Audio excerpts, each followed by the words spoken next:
Hello guys, welcome back to my YouTube channel.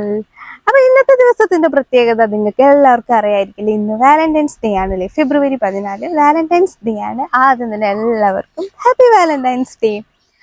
അപ്പൊ നമ്മള് ഈ ഒരു വാലന്റൈൻസ് ഡേ എന്ന് പറയുന്നത് ഇന്റർനാഷണൽ ആയിട്ട് തന്നെ സെലിബ്രേറ്റ് ചെയ്യുന്നുണ്ട് അല്ലെ.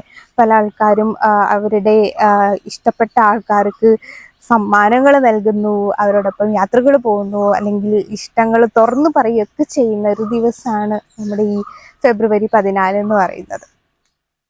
അപ്പം ഈ ഒരു വാലന്റൈൻസ് ഡേ നമ്മളിങ്ങനെ സെലിബ്രേറ്റ് ചെയ്യുന്നുണ്ടെങ്കിലും ശരിക്കും എന്താണ് വാലന്റൈൻസ് ഡേ എന്ന് നിങ്ങൾക്ക് അറിയാമോ? എത്ര പേർക്കറിയാം?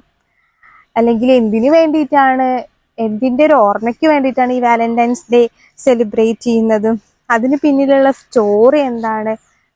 അതൊക്കെ നിങ്ങൾക്ക് ആർക്കെങ്കിലുമൊക്കെ അറിയാമോ? അപ്പം അതിനെക്കുറിച്ച് എനിക്ക് കിട്ടിയിട്ടുള്ള കുറച്ച് വിവരങ്ങളാണ് കേട്ടോ ഞാൻ നിങ്ങളോട് ഷെയർ ചെയ്യാനായിട്ട് പോകുന്നത്. അതിനു മുമ്പ് നമ്മുടെ ചാനൽ ആദ്യമായിട്ട് കാണുന്നതെങ്കിൽ നിങ്ങളുടെ വീഡിയോസ് ഇഷ്ടമാവുകയാണെങ്കിൽ ചാനൽ സബ്സ്ക്രൈബ് ചെയ്ത് ഒന്ന് സപ്പോർട്ട് ചെയ്തേക്കണേ. അപ്പം ഞാൻ സ്റ്റോറിയിലോട്ട് വരട്ടോ. സ്റ്റോറി ആണോ, ഹിസ്റ്ററി ആണ് കേട്ടോ. ഹിസ്റ്ററിയാണ് ശരിക്കും. അതായത് നമ്മുടെ ആൻഷ്യൻ റോമിലെ ഒരു റൂളറായിരുന്നു ക്ലോഡിയസ് എന്ന് പറയുന്നത്. ഈ ക്ലോഡിയസ് റൂളറുടെ അല്ലെങ്കിൽ റോമിലെ കത്തോലിക്ക സഭയുടെ ബിഷപ്പായിരുന്നു വാലന്റൈൻ എന്ന് പറയുന്ന വ്യക്തി. റോമിലാണെങ്കിൽ ഈ പുരുഷന്മാരൊക്കെ വിവാഹം കഴിച്ചു കഴിഞ്ഞാൽ അവർ കുടുംബത്തിന് വേണ്ടി അല്ലെങ്കിൽ കൂടുതൽ സമയം കുടുംബത്തിന് വേണ്ടി ചെലവഴിക്കുന്നു. അവർക്ക് പിന്നീട് ഈ യുദ്ധം ചെയ്യാനുള്ള വീര്യമൊക്കെ നഷ്ടാവുന്നു. കൂടുതലായിട്ടും അവർ കുടുംബത്തിന് വേണ്ടി സ്പെൻഡ് ചെയ്യുന്നു എന്നൊക്കെ ഉള്ള ഒരു ചിന്ത ക്ലോഡിയസ് എന്ന് പറയുന്ന ആ ഒരു റൂളറിന്റെ മനസ്സിലേക്ക് വരികയാണ്. അപ്പൊ ക്ലോഡിയസ് ഒരു കാര്യം തീരുമാനിച്ചു, റോമില് വിവാഹം നിരോധിക്കണം. അങ്ങനെ റോമിൽ വിവാഹം നിരോധിക്കാൻ വേണ്ടി നിരോധിച്ചു.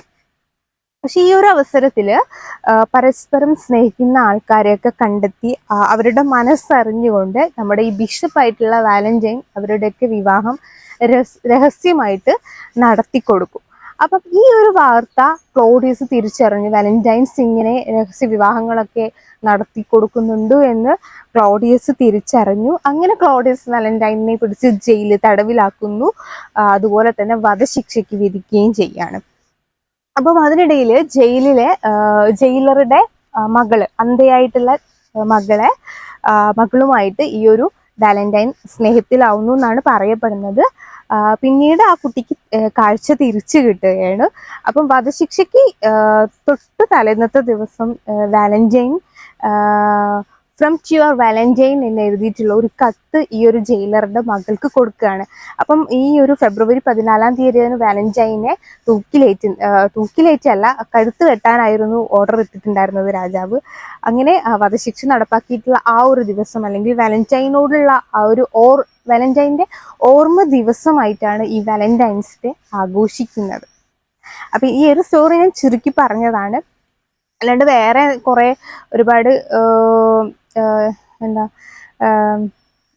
ഒരുപാട് ചെറിയ ചെറിയ സ്റ്റോറീസ് വേറെ ഇതുമായിട്ട് ബന്ധപ്പെട്ടുകൊണ്ടുണ്ട്. അപ്പം മെയിനായിട്ടും ഈ ഒരു സ്റ്റോറിയാണ് പൊതുവെ ഞാൻ കേട്ടിട്ടുള്ളത്.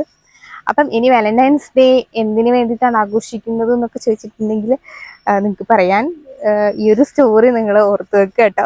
അപ്പൊ ഇന്നത്തെ വീഡിയോ ഇത്രയേ ഉള്ളൂ. എനിക്കറിയാവുന്ന ഒരു കാര്യം ഞാൻ നിങ്ങളായിട്ട് ഷെയർ ചെയ്ത് അത്രമാത്രം. അപ്പൊ നമുക്ക് പുതിയ വീഡിയോ ആയിട്ട് വീണ്ടും കാണാം.